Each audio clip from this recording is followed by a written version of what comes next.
જીત નિશ્ચય ટ્રસ્ટ સંચાલિત જીત નિશ્ચય બિઝનેસ એકેડમી દ્વારા Idar arts and commerce college ગ્રાઉન્ડમાં અગ્નિવીર આર્મી ભરતીની ડેમોનું આયોજન કરવામાં આવ્યું, જેમાં જીત નિશ્ચય પ્રેસિડેન્ટ જીતુ સર દ્વારા સમગ્ર ભરતીનું આયોજન કરવામાં આવ્યું, જેમાં ગુજરાતના અલગ અલગ જિલ્લાઓમાંથી ઉમેદવારોએ ભાગ લીધો, જેમાં 300થી વધુ જવાનોએ ભાગ લીધો।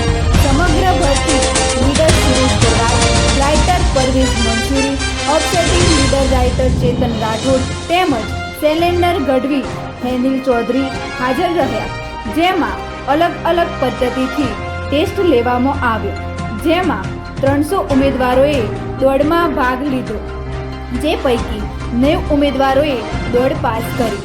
આ ભરતીમાં ઊંચાઈ, છાતી, વજન, 9 ફૂટ લાંબી કૂદ, 10 બીમ, ઝિગઝેગનું પદ્ધતિસર આયોજન કરવામાં આવ્યું, જેમાં મેડિકલની સંપૂર્ણ જાણકારી તેમજ મેડિકલ ટેસ્ટ લેવામાં આવ્યો। જીતુ સર દ્વારા ભરતીમાં જરૂરિયાત ડોક્યુમેન્ટની ઝીણવટથી માહિતી આપી। વધુમાં જીતુ સરે જણાવ્યું હતું કે યુવાનો વધુમાં વધુ સંખ્યામાં દેશ સેવા માટે જોડાય તેવી અપીલ કરી હતી। Reporter Foram Patel, Suresh Parvad, new India team.